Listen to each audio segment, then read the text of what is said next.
Welcome, everybody. We will give people a couple minutes to filter in and then we'll get started.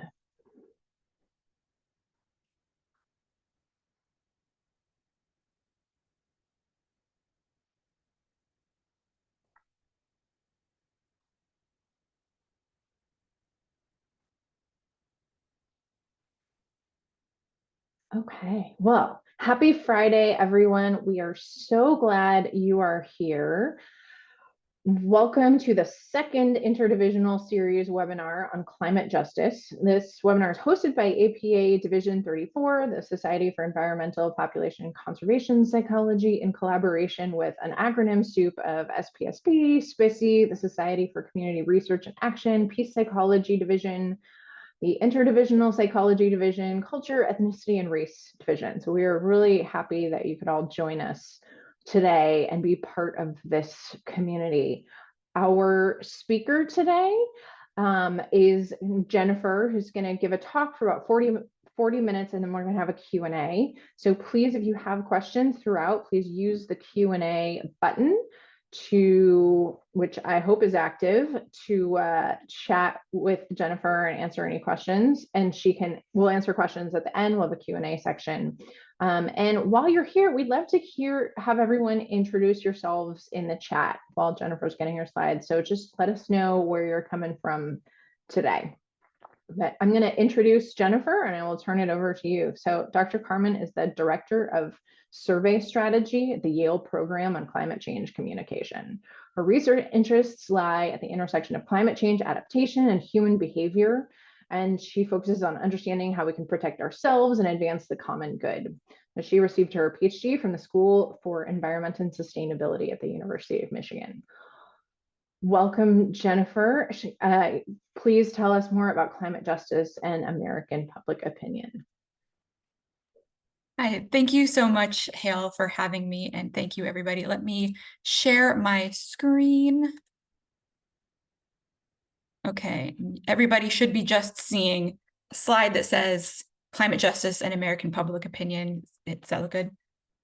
Okay, Hale, does that look good? Thumbs up? That is perfect, yes. Great. Okay, so thank you so much, everyone, for having me here today. As Hale mentioned, my name is Jennifer Carman, and I am the Director of Survey Research Strategy at the Yale Program on Climate Change Communication. And today I will be presenting research that I've done there on climate justice and American public opinion. Okay, there we go. So to give you a roadmap for my remarks today, I'll be presenting results. First, I'll be giving an overall study background. Then I'll be presenting results from two different studies. The first is American support for climate justice. The second is climate change risk perceptions in US frontline communities. And then I'll wrap up with some takeaways and reflections. So first, to give a little bit of background about myself, as Hale mentioned, I am an interdisciplinary social scientist, and I have in my bio about my work on climate adaptation and human behavior, which is definitely a big part of what I do, but I also just study broadly how the public perceives and takes action on climate issues. The Yale Program on Climate Change Communication, or YPCCC, you might hear me call it, conducts research on public beliefs, attitudes, policy support, and behaviors related to climate change in the US and around the world. So my research interest is by necessity pretty broad because our organization conducts research in many different contexts, including the US, but also international contexts like India. And these are some of our recent public reports on public attitudes about climate internationally in India. But we also focus on specific audiences. For example, last year, I published a study on climate change perceptions among video gamers. And so what ties all of these projects together is a fundamental concern about climate change as a human issue, including questions like, how do people in the real world understand climate impacts in their lives? What are they doing about it? And what do they want their governments to do about it? Which brings me to my research on public attitudes and climate justice, because I think if you care about people, you must care about justice. So I felt it was necessary to bring climate justice to the work that I do. But before I dive in here, I should acknowledge that I know that I am a well-meaning white lady from a large university who is not from a climate justice community. And I recognize that there are people on this call who come to this issue from all sorts of different experiences. Some people may be from climate justice communities and or be deeply engaged with it. There are people who have been doing this since they were in grade school. But some of you may be thinking about these issues for the very first time. And so I will say up front, for all of you, that I do not speak for the climate justice community, but I do take it seriously. So what is climate justice? And so I'll start here with this photo on the left. What you're seeing here is a person's house, and what's next to it is an oil well, and what's between them is a 10-foot wall. This site was called the Jefferson Drill Site, and it was in South Los Angeles, not far from the University of Southern California. Drilling for oil, especially in an open space like this, as you may imagine, creates pollution by itself and is also linked to health problems like asthma and cancer. And the reason where climate change comes in is that it makes other climate hazards like heat and wildfire smoke much more deadly. So climate justice starts by acknowledging the reality that climate change disproportionately harms some groups of people and exacerbates existing problems. And this can mean on a personal level. So for example, older people and people with existing disabilities and health problems are more exposed to climate change harms. But climate justice also means recognizing the way that social and systemic problems, including racism and classism, have disproportionately exposed people to climate change harms. South Los Angeles, for example, is more than 90% Latino and Black, and this particular neighborhood has one of the lowest median incomes in Los Angeles. And the goals of climate justice include reducing the unequal harms of climate change, providing equitable benefits from climate solutions, because those don't always happen either, and involving affected communities in decision-making. For example, in this particular case, this oil well on the left was actually shut down a few years ago based on community pressure on regulators. And then the photo on the right is also a positive example of climate justice from a garden operated by local residents in a predominantly Black neighborhood in Baltimore with a focus on youth outreach and community resilience.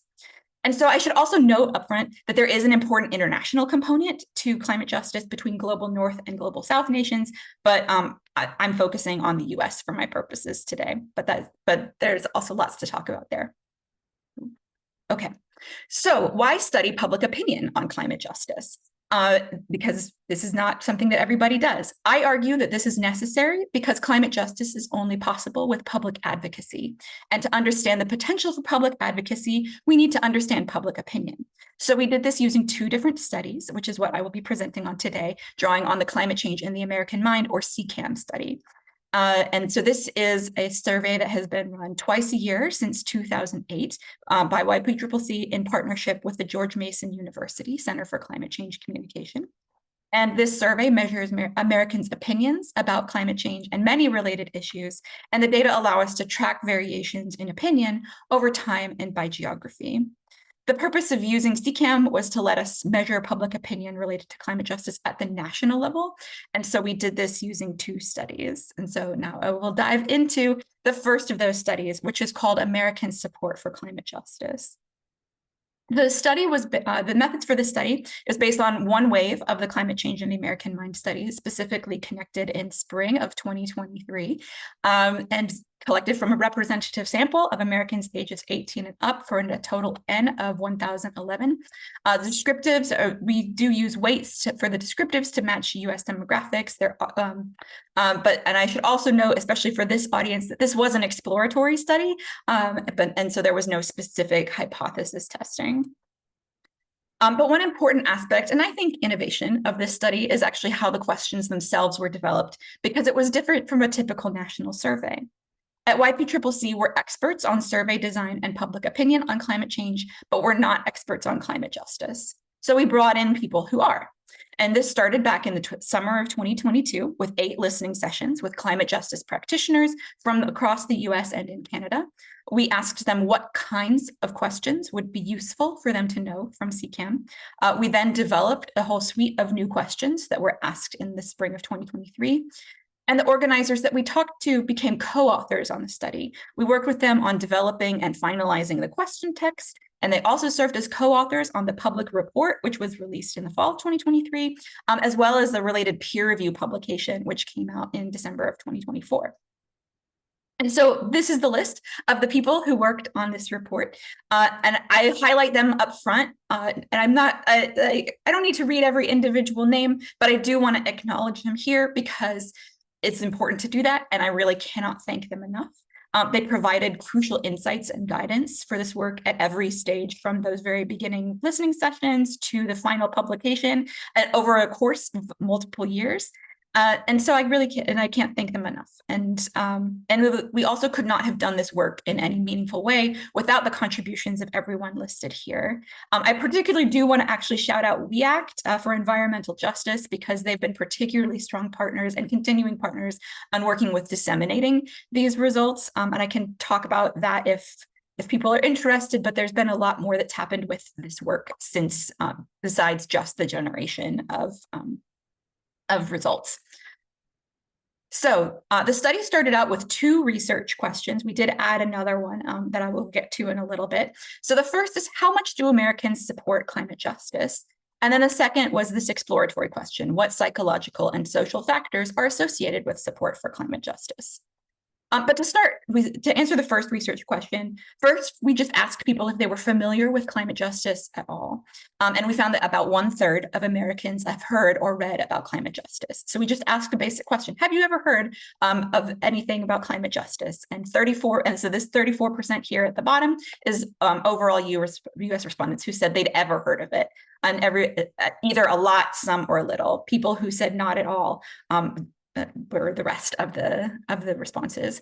And we did report these out by party and ideology, because it's one of the most single important divides in anything climate opinion related.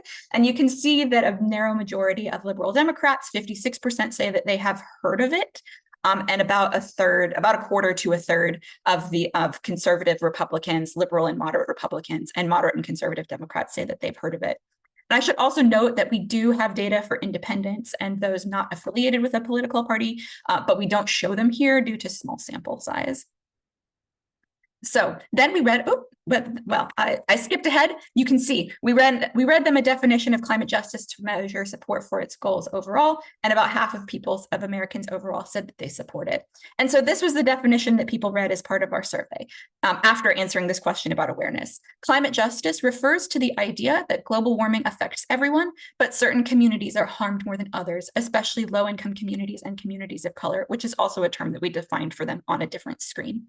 The goals of climate justice are to reduce these unequal harms, include these communities in decision-making, and ensure they receive a fair share of the benefits of climate action, such as good jobs, cleaner air and water, better health, etc.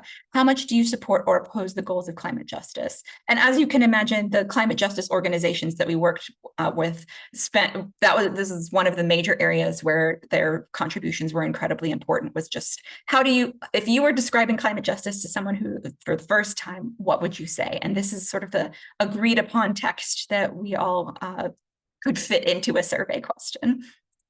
And so these are the results for this question. 53% of Americans overall said that they somewhat or strongly support it.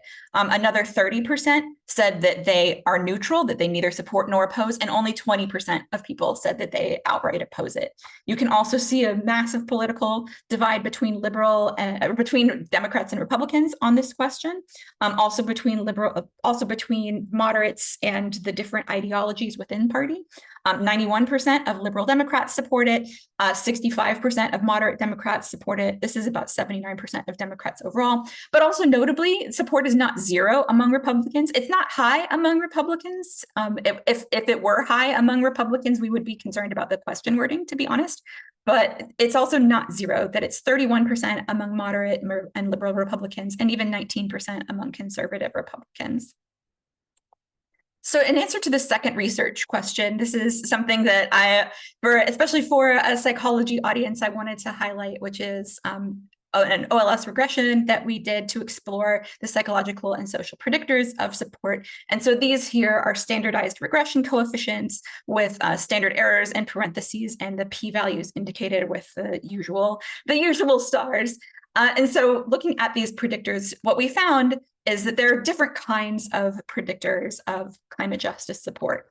So one is climate injustice perceptions. People who think that climate change harms people some people disproportionately are more likely to support climate justice, unsurprisingly. Also, pretty unsurprisingly, people who support climate action, the predictors of support for climate action generally, things like personal responsibility to act on global warming generally, collective efficacy to act on global warming generally, worry about global warming generally, all of these are positive predictors of climate justice support. We also found that other broader worldviews are also predictors of climate justice support. So, for example, perception that systemic racism exists, basically, is a positive predictor of climate justice support. Egalitarian worldviews, belief that this is like things like believe that wealth should be distributed more equally across nations, that's a positive predictor. Whereas individualistic beliefs, things like government should stay out of people's lives, that's a negative predictor of climate justice support. And we also found a few demographics were also predictive of climate justice support. Non-male gender, so any like non-binary, women obviously, but non-binary and trans identities positively associated. Being Black, being Latino, also positively associated. We found a pretty small coefficient for party and ideology, but those are highly correlated with the individualism and egalitarianism measures. So I think that that's what you're seeing there. But one result that stood out from this was the fact that awareness of climate justice, that question that I showed you before, has no relationship with statistically with support for climate justice. And we actually had a couple of other dependent variables as well, like support for climate justice policy, willingness to vote for a candidate. And we found that in one of those cases, it was positive, and then in another one, it was negative, and then in this one, it was a null relationship. So we saw that there's this, to be frank, weird relationship between awareness of climate justice and support for it. And so we wanted to understand that a little bit better. And that's why we added this third research question, which is, how do top-of-mind associations of climate justice differ among supporters versus opponents? And so as part of this survey, we also asked a single qualitative question, or an open-ended question, of affective images or top-of-mind associations. We asked people, when you think of climate justice, what is the first thing that comes to mind? Of course, this was asked only to people who said that they'd ever heard of climate justice. So that's why 66% of people weren't asked the question at all. But what's also notable is that even among the people who answered the question, people said, oh yeah, I've heard of climate justice. And then we said, okay, what is it?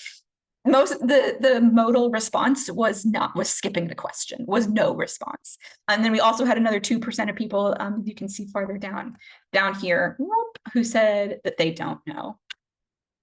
And then we also had another, a relatively large percentage of people, 4%, just give generic responses, things like taking care of the environment, or standing up for what's right, and standing up for what's right, and things like that. And climate action, I think, was one of them. So not really distinguishing climate justice from climate change action more generally. And only 2% of people in the sample, of the sample overall, mentioned disproportionate harm to certain groups as being an association with climate justice, as well as only 3% mentioning equitable and fair solutions to climate change.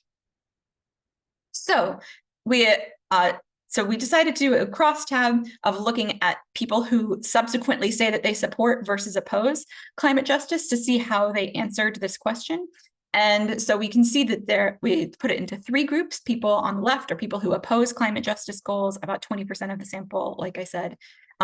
People in the middle are people who are neutral, who neither support nor oppose. People on the right are the people who support climate justice goals. And as you can see, majorities of people in all 3 groups did not answer the question. But the largest group that didn't get the question was the people who were in the middle. So there's kind of a U-shaped relationship between awareness of climate justice and support for it. Or at least between answering this question and actually going on to support and levels and subsequent levels of support for it. So that might explain especially that sort of null relationship overall. But we also found that the people who said that climate change disproportionately harms certain groups are almost entirely people who subsequently say that they support climate justice, but it is still only a small percentage of climate justice supporters overall, only 3%, and as well as other climate justice concepts like accountability and reparation for climate harms, as well, and again, equitable and fair solutions to climate change. People who mentioned those do tend to go on to support climate justice, but they don't necessarily. But it's still a small percentage of the overall group. And one other thing that I want to call attention to is the opponents of climate justice, because there was a significant group who dismissed the concept of climate justice out of hand, who said, things like, oh, it's woke, but BS government conspiring to take away your rights, those kinds of responses. And those people tended to oppose climate justice, but they're also a pretty significant proportion of climate justice opponents. These people who just have knee-jerk, as soon as they hear the word climate justice, they're like, no, not for me. And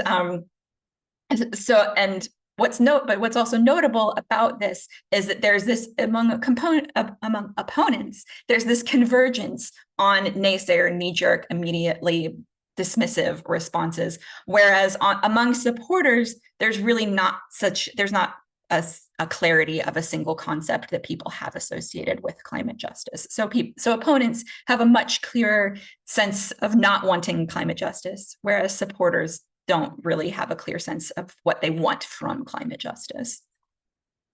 So, Study 1, summary and conclusions. First is that most Americans do not know what climate justice is, but many would support it. So only about 1 in 3 Americans have heard the term climate justice, but after reading about it, 53%, or about half, support its goals. And many of those who don't support climate justice outright are in the middle. They're not necessarily opposed to it. And moreover, even people who support climate justice don't really see it in concrete terms. All of this suggests that there's a lot of education that still needs to happen to raise awareness of climate justice issues nationally, especially among groups who are already concerned about climate change. However, not all audiences are receptive to climate justice as a term. You can see that from the affective images that climate justice opponents tend to dismiss it out of hand.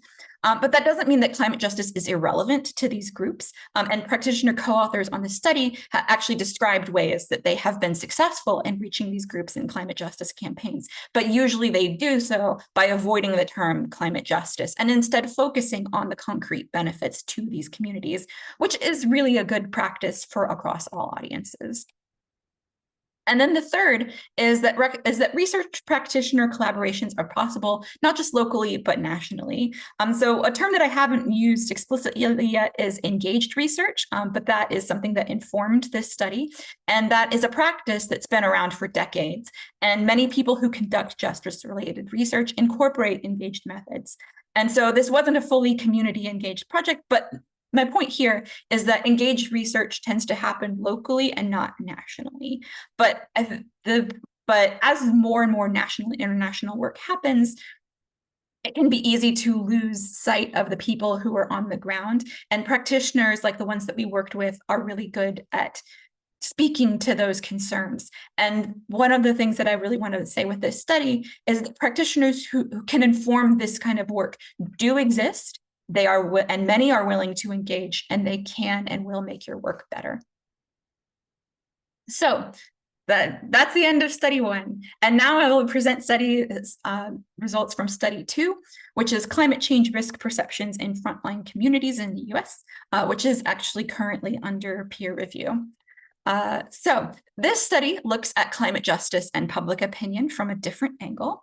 As you may remember earlier, I said that climate justice is about acknowledging that climate change disproportionately harms some groups of people.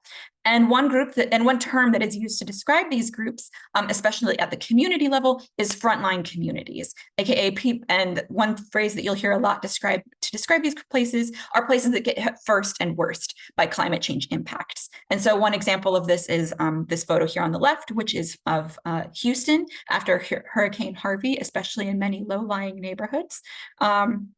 Which also tend to be places where housing is less expensive. People can't afford the protections that they need. And so they end up getting flooded a lot more often.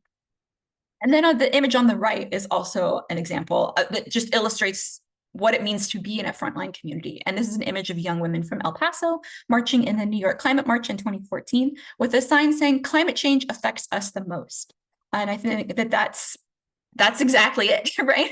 And so it also shows a non-white family, because this is also one of the challenges of frontline communities, is that and frontline communities include places like El Paso, places on the Texas-Mexico border, especially include people who work they are disproportionately communities of color, but it also includes lower income communities and also a lot of places that are that involve a lot of like outdoor work and a lot of places with existing problems, existing like health hazards and problems like this. And so the second study examines how people who live in these disproportionately affected communities view climate change compared with people who don't.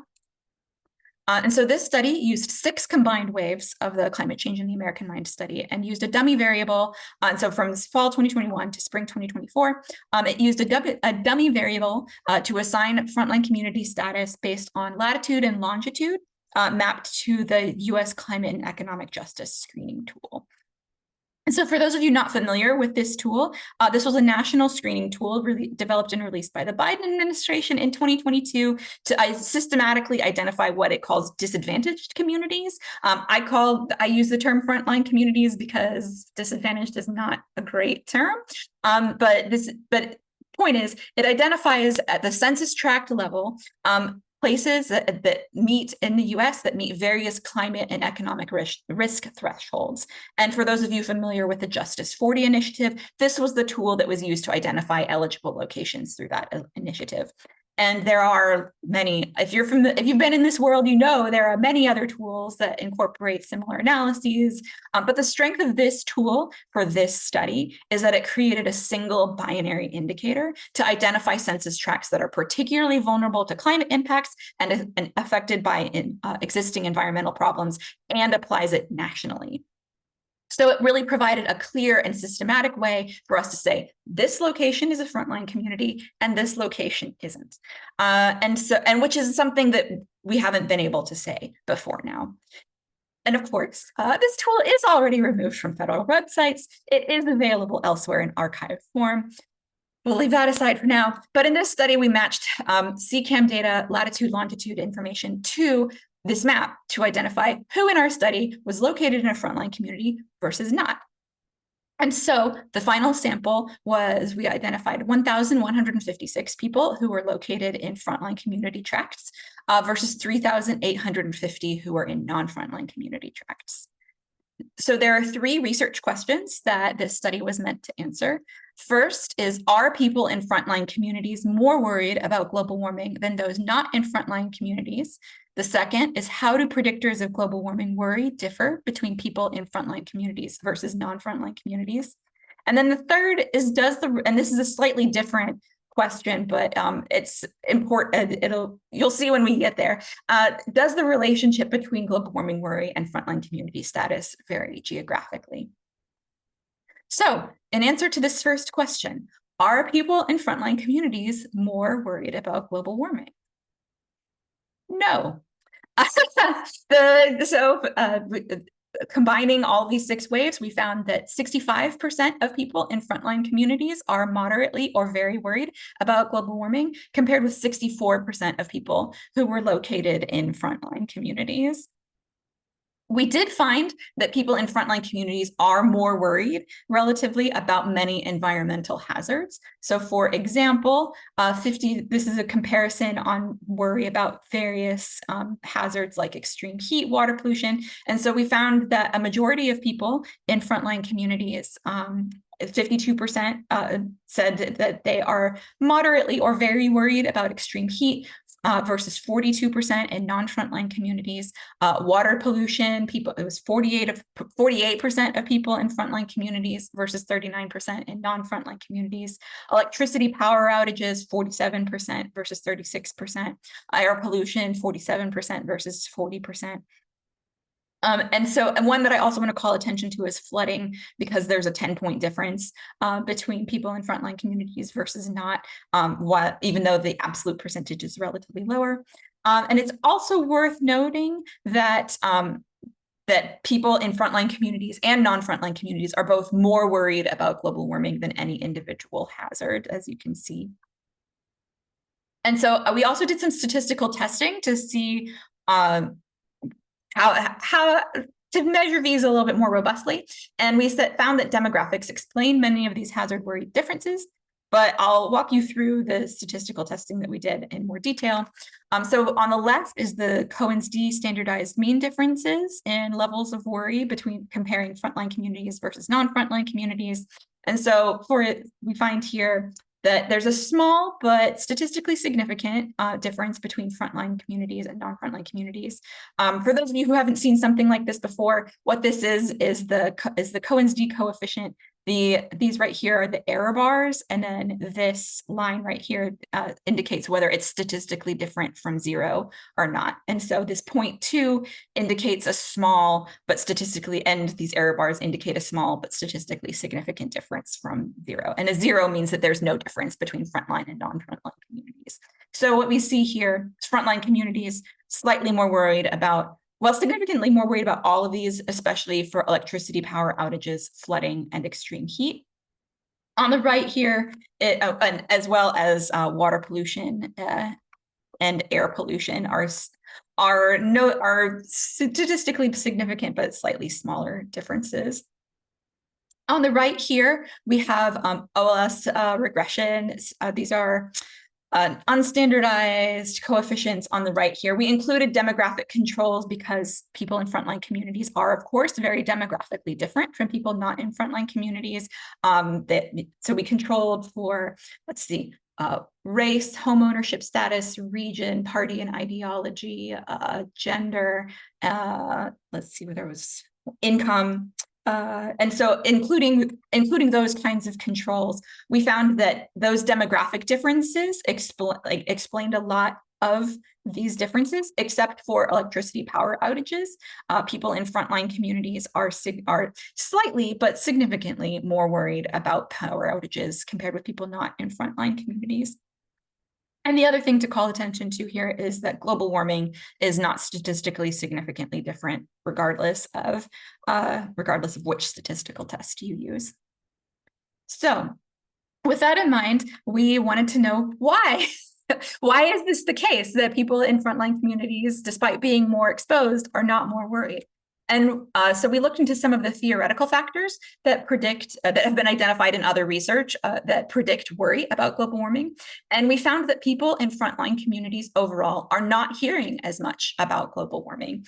We did find that people in frontline communities are about equally likely to attribute global weather weather changes to global warming. A majority in frontline and non-frontline communities say global warming is affecting the weather in the US a lot, or some. And at similar levels say that they have personally experienced global warming. However, people in frontline communities are much less likely to hear about global warming in the media. And so of 58%, so what this shows is that 58% of people not in frontline communities hear about global warming in the media at least once a month. And compared with 47% of people not in frontline communities. And 59% of people not in non-frontline communities say that agree that they perceive the scientific consensus. They think that most scientists think global warming is happening. And whereas only 47% of people in frontline communities say the same, which is a 12-point difference. And this is especially notable because experimental research has found that understanding the scientific consensus is a key belief, especially among people who are new to climate change concepts and actually buying into the reality of climate change and understand it and being more concerned about it. We also find that people in frontline communities are less likely to talk with to hear about it and see other people in their lives making effort regarding global warming. So this first one is called a descriptive norm. I don't know why I'm explaining this to all of you, but it's seeing friends and family make at least a moderate amount of effort to reduce global warming. It's 38% of people outside of frontline communities say that they see that in their day-to-day lives, only 31% in frontline communities. And 25% of people in non-frontline communities say that they hear friends and family talk about global warming at least once a month, compared to only 18% in frontline communities. And so we also did the same statistical testing for these measures in frontline versus non-frontline communities. And so this is kind of the reverse of what you saw on the previous slide. Instead of these being positive mean differences, they're all negative, indicating significantly lower means on all of these items when you compare frontline communities versus non-frontline communities. In particular, people in frontline communities are less have significant small but significant negative Cohen's-d coefficients for perceived descriptive norms, hearing about global warming in the media, perceptions of the scientific consensus, that is, agreement that most scientists think global warming is happening, and hearing friends and family talk about global warming. And this is also the case after including these same demographic controls, perceptions of the scientific consensus, hearing friends and family talk about global warming, and perceptions of descriptive norms. These are all significantly lower in frontline communities compared with non-frontline communities. And so because there is so much geographic variation in climate opinion in the country, as well as in frontline community status, we decided to add some analysis to look at this relationship between global warming worry and frontline community status nationally. And so this is bringing together CGEST, or the CGEST tool summarized to the county level with the Yale climate opinion maps, which also map global warming worry estimates. So I know that there are a lot of different colors to focus on here, but I just want to draw your attention to three, which are the orange, pink, and dark red, because these are the counties where more than 2/3 of the population are in frontline communities. And of those counties, orange counties are the ones where less than half of the population are worried about global warming. Counties in pink are places where half to 2/3 are worried about global warming. And dark red counties are ones where more than 2/3 of the population are worried about global warming. So you can see across here, there's a lot of variation nationally, but I want to call attention to a few key regions. One is this one, New Mexico and the Texas-Mexico border in South Texas, because you can see a lot of the dark red counties are concentrated here. These are areas with the highest, that means that these are the areas with the highest percentage of people in frontline communities and the highest level of worry about global warming. There are also some urban locations where that's the case. One you can't really see, but it's Bronx County in New York. One you can see is Miami-Dade County in Florida. And so what ties a lot of these communities together is a high percentage of Latino and Native American populations, that these are places that are both disproportionately exposed to global warming harms and concerned about that. The other region that I want to call attention to is this one, which is Appalachia and the Ozarks across West Virginia, Kentucky, Missouri, Arkansas, and Oklahoma, which is a lot of these orange counties, places that also have a high percentage of frontline communities. More than 2/3 of the population in each of these counties is in frontline communities, but less than half of them are worried about it. So these are places that are disproportionately, and these are also places that tend to be more white and rural. And so, but nonetheless, these are places that are disproportionately affected by global warming. But the communication challenges there are greater because they're not as concerned about it. So study two, summary and conclusions. There are 3 conclusions to this study as well.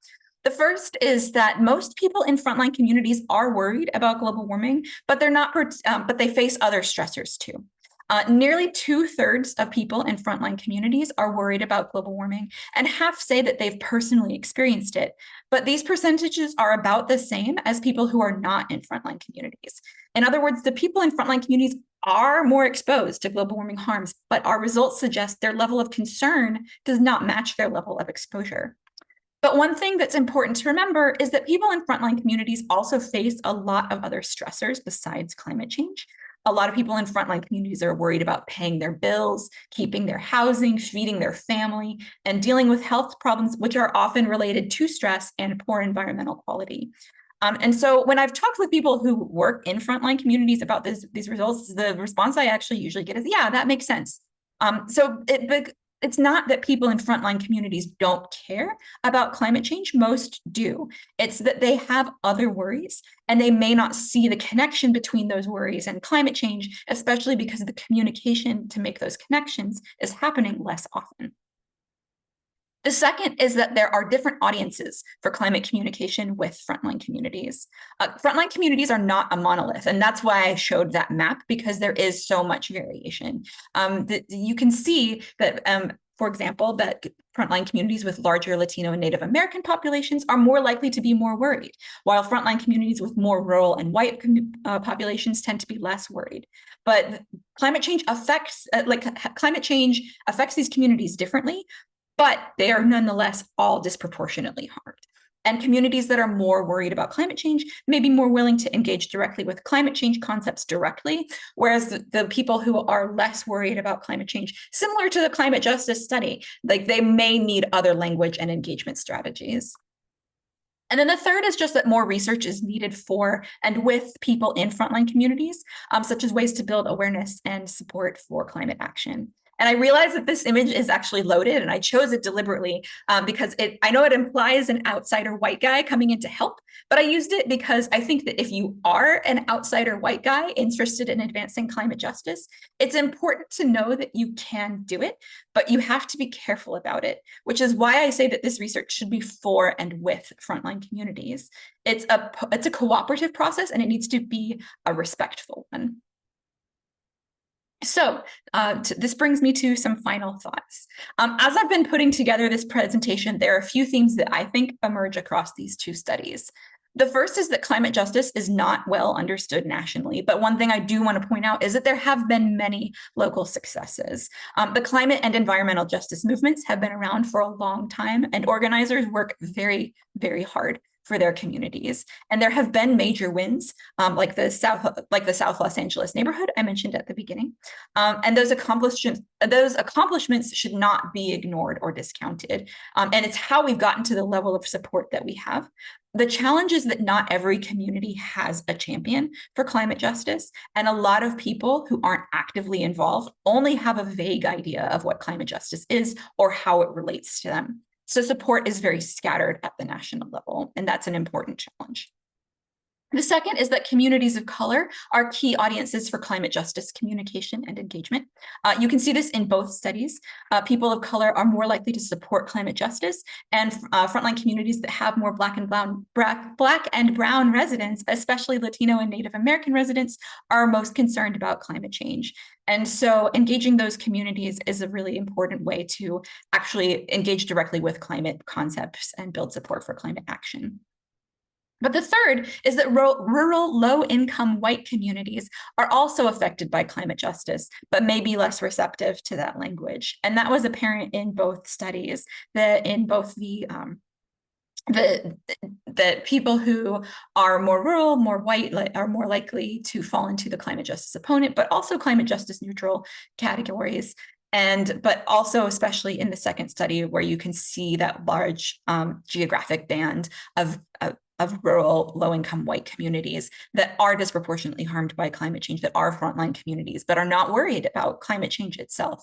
And so it's important to engage these communities, but it's also important to be aware of what their concerns are and be aware of who you are when you are engaging with them, and which is also true regardless of what community you're working with, but especially in this case, and also being aware of the language that you use, because I think that it is, especially from the conversations that I've had with organizers who work with these rural, low-income white communities, is that climate injustice affects them too, and that climate justice is possible, organizing is possible, but you have to meet people where they are in terms of how they talk about it. And then the last one is that more research is needed that meets community needs. And you need to be, and especially for those of us, we are a research community here. And so it's important to be thoughtful about it. And so I don't want to be like too sweeping about it these days, but it's also kind of hard not to be given this sort of existential crisis that we are in as academia. But I think that it's really important to say that we as researchers are uniquely positioned to be able to understand climate justice systematically, and to also propose realistic solutions and to be regarded as experts. But it's really important. Most of us are not the ones who are experiencing these problems in our day-to-day lives. I, for example, and like I just listed 2 groups of people who are climate justice communities. I'm not part of either of those groups. And that's why partner engagement is so important, because they have that on the ground knowledge, even if they don't have the academic language for it. But also many of them do have the academic language, so don't disregard that. But to be honest with you, one of the major reasons that I did this work was to put some national numbers on concepts that have mostly only been measured locally, and to give researchers like all of you something to build on, because there's still a lot of work that needs to be done. And with that, that's the end of my remarks. Thank you all so much for having me once again today, and thank you to the research teams here at Yale and at George Mason who've been part of this work. Thank you so much, Jennifer. That was wonderful. Big virtual round of applause. We do have the Q&A is open, and we have a couple questions for you. So I'm going to start pulling some of these up for you. So we'll start with some questions about the first study first. Yeah, I have not been watching the chats. That's okay. I got you. I'm going to pull these up for you. So the first question is from Rachel Perlman, wanting to ask about the framing of climate justice in the first study. It feels like the first item itself has kind of leftist connotations that are using different framing. So can you talk more about your process for deciding on the wording, and if you consider the impact of different wordings? Yes. So that's a short answer. Yeah, we know that climate justice as a term, and as you saw when we broke it out by party and ideology, like they broke down along very expected lines, honestly, in terms of who supports and who opposes. And so we did have one of the things of this, and the reason why we did this study nationally was we didn't know before doing this study is how people would respond to this term climate justice. There have actually been a couple of other later studies that have found similar results to what we've found, that in terms of like instant reactions to the term climate justice itself. But that was part of why we were like, well, what if we say climate justice, and like how will people respond to that? But we also did ask other questions related to climate justice. One that I didn't share here, but that is included in the report that we released, is various policies related to climate justice. So specific policies, things like support for job creation, support for investment in under-resourced communities, support for stricter pollution protections in disproportionately affected communities, support for, we have like a one energy justice related question, like support for federal investment in energy efficiency in like low income housing.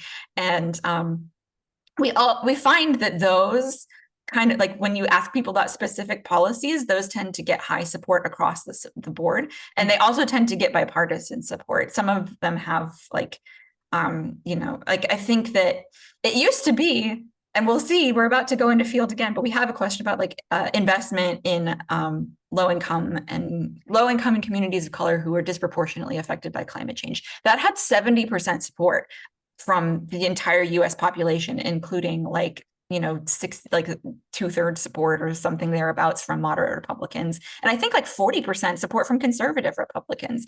And so, in answer to that, we definitely find that there are differences in terms of the climate justice terminology itself.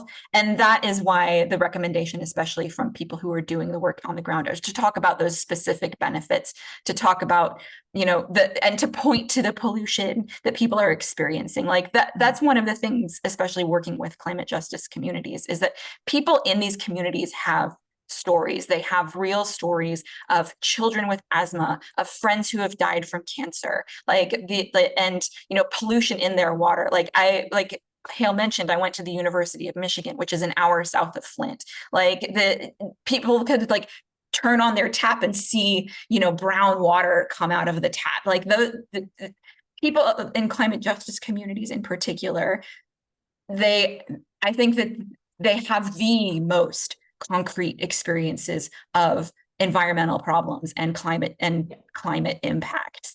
The problem is, and especially as you saw in the second study, is that that communication, like, well, this is climate change. That's the piece that's not happening. But I think that, and in community, but yeah, the climate change is of course a loaded term. But talking about the concrete experiences is just always the most important place to start. Right. But also the concrete benefits. Yeah. Okay, great. Well, it sounds like you did look at a couple of related topics, and all of that speaks to the connection between the experience and the label and where we need to get where, which is an interesting tangent that I will not go down, but it does link to another question that Johnny and someone else asked of, like, can you put the link to the report in the chat? Yeah. And also, is your data publicly available? The climate change in the American mind study data, we don't make publicly available for privacy reasons. That is available upon request. Like, I have like a requestable version, so you can reach out to me and see if you can share that.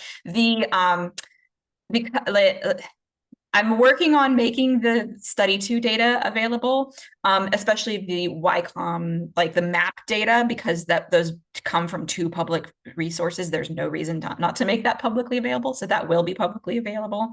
The CCAM data is available by request only, though. But there is a public version of the first study OSF site, and I can share that too after this talk. Great. Fantastic. So let me back up to the top here. We have some methodological questions too, and I think speaking to the results of kind of that, taking that national approach to local issues. I love how you explained that. But can you talk a little more about, are we talking about Americans polled as US citizens who can vote and speak English? Kind of the representation and how you dealt with that with this sampling. Yeah, great question. So we use the Ipsos knowledge panel. And so that is, oh boy, now I'm like trying to beefy one. So we use the Ipsos knowledge. We draw on the Ipsos knowledge panel, which is a panel that is internal to a polling company called Ipsos. So people who work on, so we don't include we don't have a citizenship question, so I can't actually answer. It is all US residents, but I can't tell you anything about citizenship status because we don't ask it or collect it. It's people who are legally, who are legally in the US. Like, we don't collect information from, for example, undocumented immigrants. But it's US residents ages 18 and up. We actually have had discussions of whether we should call it Americans or US residents. Like this, so this is, it's something I could talk a while about, actually. And then, so the other one, and were they all voters? So we do ask them whether they're registered to vote. We do ask them whether they voted in the most recent election. I think that our sample has a lot of registered voters. I think that and some of our reports focus on registered voters. These results here are based on non-registered voter, like people regardless of voter registration. They don't have to be a registered voter to participate in the study. Yeah, great. So building on that a little bit, I think, can you talk more about how people should interpret the kind of some of the county and location specific findings, given all the community heterogeneity and sampling size? Yes. And I think, like, specifically, I mentioned John Fraser just moved to Alaska recently. He was doing work with frontline communities and was surprised to see some of the Alaska County results and then the snow differences. So I think, abstracting that out, like, how should people use this data? It's a good question. I wish that part of it is the challenge of yeah, is like this is also something we're actively discussing here, is like we would like more granularity in these results. We would love to do census tract level. I'm like, oh boy, okay. Because this is like a technical problem. This is such like a nerdy technical problem, and I'm sorry that I cannot say this in less nerdy technical language. The census tract boundaries of the CGEST tool versus the census tract are not current census tract boundaries. They are the 2010 census tract boundaries. So we have been talking, and so if we want to downscale our maps to more granular to like 22 census tract level, it has to be 2020 census tract boundaries. So we're having a lot of like discussion of like, well, yeah, so we would love to be able to do that. And I think that I'll put it this way, we'd love to be able to do that. We're trying to figure out some of the technical details of how exactly that would work. There are other ways to kind of look at this geography that we've been exploring as well. One that I've actually been exploring is congressional district, is mapping those out, because I do think that one of the limitations, especially of counties, as somebody who has lived in cities for my entire adult life, is that county level does not capture urban inequality, like especially places like Los Angeles County, which is like, oh, well, it's 50% frontline communities. And it's like, well, where those frontline communities are located like where they're located within a city is also a challenge. So I guess so that's the long answer. The shorter answer is that the reason that I feel like the individual level and the geographic level results work together, why I have them together in one study, is because I think that they explain things about each other, for lack of a better way of putting it, because I think that our individual level results suggest that being in a frontline community itself makes no difference. All of the other geographic factors that go into where somebody is, and there's a lot of geographic variation that that goes into global warming worry, but frontline community doesn't necessarily add to that. So if you're talking with people in, for example, Los Angeles County, people in frontline communities and people not in frontline communities are probably about the same level of worry. So in Alaska, for example, like the places in Alaska that have more worry about global warming, they are more likely to be worried, but it's not necessarily because of their frontline community status. Although I think that Alaska's, also, like, I don't know enough about the Alaskan context. Maybe that's not necessarily true in that case, but that's what I think is the case nationally, is like that being disproportionately affected is not the thing that makes a difference. There are other factors at play, if that makes sense. Yeah, absolutely. I guess, do you feel like there are limitations to your findings, given that you did use a panel, in terms of representativeness of communities that tend to be hard to reach? Yes, absolutely. Because another technical detail that I didn't get into here is border cases, is like there's like some technical ambiguity of identifying people based on latitude, longitude. Like, it's because this was also like post hoc data like assignment to frontline community status. We did not specifically, sample houses in frontline communities to do this comparison. So we had to remove people from the data set where there's like some geographic ambiguity in each individual data point. And so we're like, well, if it's close enough to a border, we're just gonna, like, between like a frontline tract and a non-frontline tract, we had to like throw it out at least for the purposes of this study. One thing that we found was that didn't really make a difference to the overall results, but it ended up disproportionately removing urban cases, which meant that we disproportionately removed frontline cases. So I think that there's not as much representation of frontline communities in the sample as I would want there to be. And so I think, but to the point early about like the sampling, like, while Ipsos does a good job, like they did a good job of representativeness, and they work hard to gather a representative sample of the US generally, including people who don't have computers, people from all different levels of incomes, people from all different geographies, but there are lots, like a lot of the people who are most vulnerable, most affected are people who will never participate in an Ipsos online panel, like people, people who are incarcerated, people who are homeless, people who are undocumented immigrants. These are all groups that we know are some of the most disproportionately affected, but our like systems like our national polling systems are not designed to be able to bring in groups like that, and so that requires a different kind of data collection,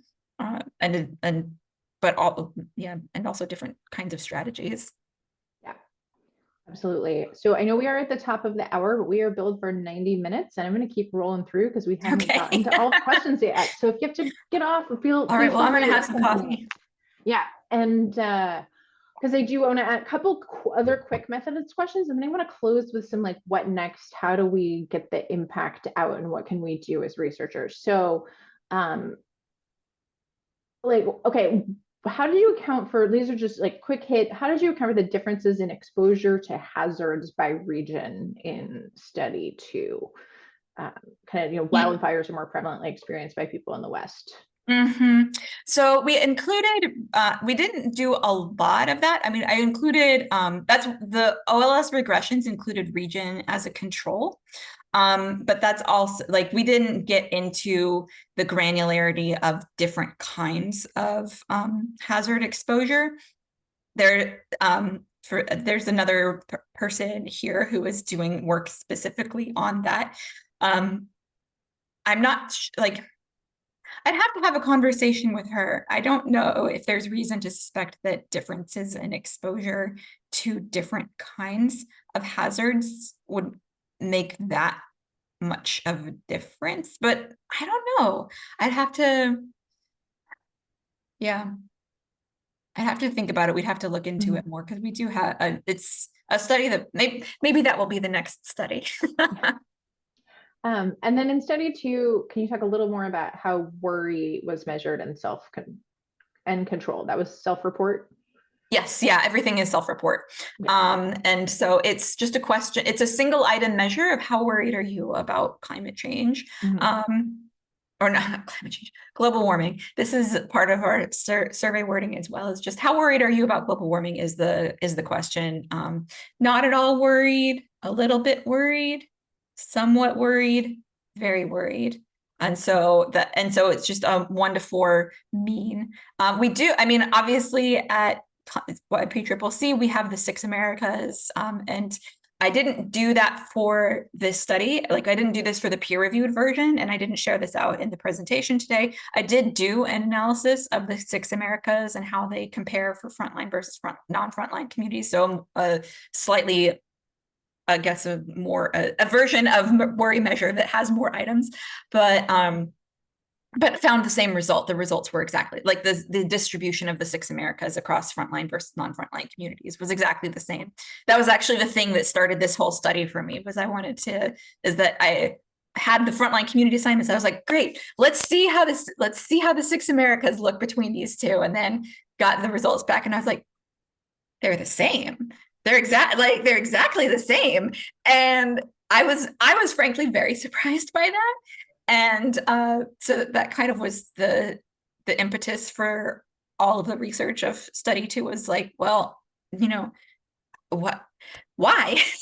And are we sure? Like, if you measure it, then what are the other things that might be going on here? So. Great. Just one of the questions, confirming that you considered education in your study two findings as one of the demographics. Yes, that was one of the demographic controls. Sorry if I meant to write that into my notes and then got to that slide and I was like, I didn't write it down, and now I don't. And so yes, education was one of the controls in there as well. And I guess since I'm here just like talking about all of this work, one thing is that the climate is that CGEST also includes like community level education measures as one of the indicators of frontline communities. And so so there was like an individual and community level education indicators in there. Great. So I think a lot of the questions that are left here, we have a couple, and I'm sorry if I didn't get to your question. We can happy to email Jennifer and continue the conversation. But I want to switch us over to talking about kind of like the what's next, how do we have impact? And I think the first big picture piece of that is like if you're a researcher who wants to do this work, who wants to collaborate with frontline community organizations, like what should you do? Any advice for us on that? Yeah, thank you for asking that, because this is actually a slide that I prepared that I decided to cut for time. I am still glad that I did, but I also want to like share these sort of like 5 pieces of advice that I have. First is be aware of positionality and trust. Oh, wait, let me, okay. Okay. I thought that I might have lost the Zoom for a second. I was very afraid. I was like, oh no, it's back to like close. So let me, and I'm realizing that you all cannot see the slide that I just put up. So here we go. Here we go. So here are the 5 pieces of advice that I have that I didn't have time, that I'm glad that we had this conversation. I did want to be able to share all of these out. So the first is to be aware of positionality and trust. As I mentioned at the top of my own remarks, like I know that I'm a well-meaning white lady from a large research university. That kind of thing is important to be aware of, especially if you're not from a climate justice community. Like as soon as you come in, like people know who you are when as soon as they see you, and if you pretend like that's not there, that actually undermines your ability to build trust in these communities, especially because like universities, especially places like Yale, for example, have a long and sometimes very dark history of going into communities and actively doing harm. And so when you walk into a community, you walk in with that history, and you need to be aware of that if you want to build a good relationship. The second is that climate justice communities are not a monolith. One thing that I have found with this research, especially, is that some people, is that there are all sorts of different experiences of climate justice, all sorts of different experiences of climate injustice, and that also some that related to this positionality point, some people want to work with you and some people don't, and that's okay. Like, because just because one group doesn't want to work with you doesn't mean that no groups want to work with you too. Like, so it's. Yeah. But there's also a lot of variation in how these different groups are willing to engage with you and with research, and also in terms of what it is that their own priorities are. The third is that partners are crucial, but not magic. I think that especially when people talk about the importance of engagement, like there's like, oh, well, partner, like it can be easy to feel like you need to you should over rely on partners, and you need to be very cautious of the fact that they are very busy. They, especially right now, under a lot of strain, both in terms of time and funding and everything that's happening. But they also like have different priorities a lot of the time. From you, like what you're doing might not be the most important thing in the world to them, but also what's the most important thing to them might not be all that important to you. And so finding those places, and also partners have different relationships with their communities too. Like not every partner will open every door in a community. So just be like, partners are everyone's a person, right? But partners are people too. And so be, cognizant of that when you engage partners. The fourth is that funding is difficult. So be creative. I think that this is especially important. I saw a comment in the Q&A asking about funding, and funding was difficult before, even before the federal government literally banned any mention of these kinds of, concepts in funding programs. And so I think that probably, and so 4 and 5 are kind of related in the be creative, because of and that's why I have start with where and who you are. Start with the work that you're already doing. That was why this work was done through the Climate Change in the American Mind study, and not something that I sought independent funding for. And I've been very, very lucky to be part of the team here and to have a resource like CCAM. And I've said this to my boss here of well, if I tried to do this funding as an independent project, I'd probably still be looking for funding, as opposed to have a journal article under review right now, just because yeah, it was hard before, and it's harder now.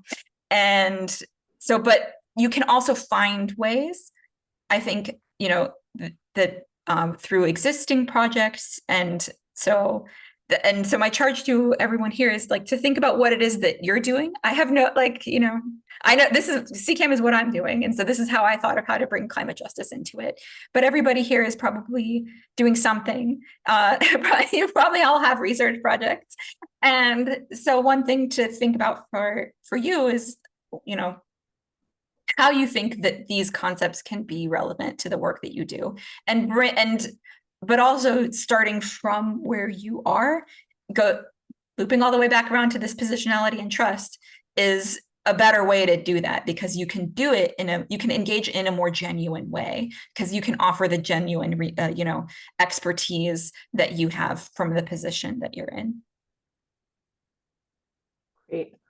That's wonderful. This is a great discussion, and I think fuel for further conversation as well on how we can apply this. Probably last question here. There are a couple of questions that are similar from Alexandra Barron and David Sachs, kind of to the effect that like your research really shows, and as you said at the beginning, this is the concern about specific issues is much more is stronger than concern for general climate change, and particularly in this political climate. Like, where should our focus be? Should it be more on engaging with those communities around those issues that they already care about versus putting the climate justice lens on it? Kind of how and when, talk a little bit about that tension. And I know we are researchers, right? So we're diving into the application lens. Yeah, it's okay. Well, I'm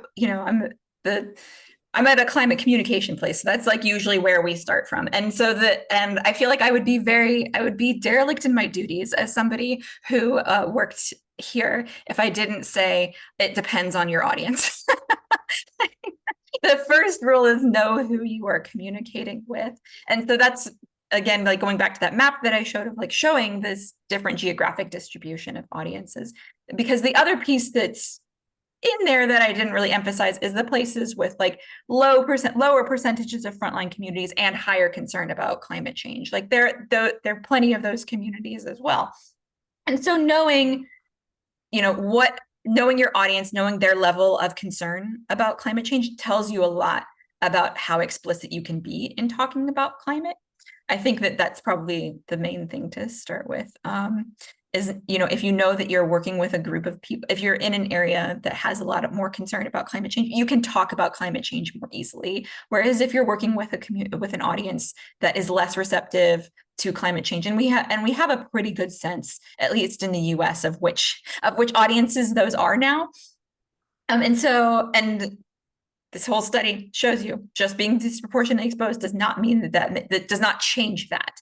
And so you can so starting with your audience lets you know how explicit you can be about climate from the beginning.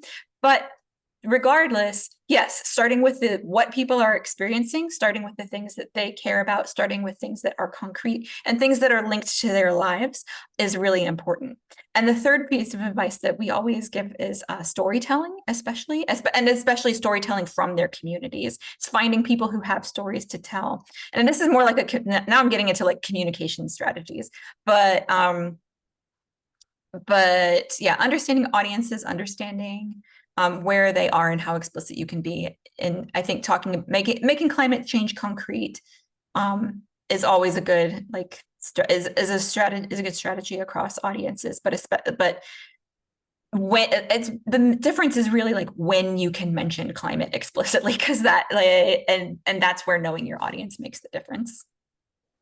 Yeah, that makes sense. Wonderful. Well, I think we're going to leave it there. If you could tell us where to find your reports. Yes, let me find, it's on our website. The name of the report is Climate Justice in the, would it be helpful if I just put together an email with a bunch of stuff? Because it might take me a couple of minutes to actually dig up all the links and drop them in here. Yeah, So we can get that out to anyone who wants it. Absolutely. yeah, absolutely. Because I can send the report, I can send a link to the paper as well, and also to the data set as somebody asked about. So Okay. Great. Well, thank you so much, Jennifer. This was wonderful. We really appreciate you being here. And thank you to everyone who attended.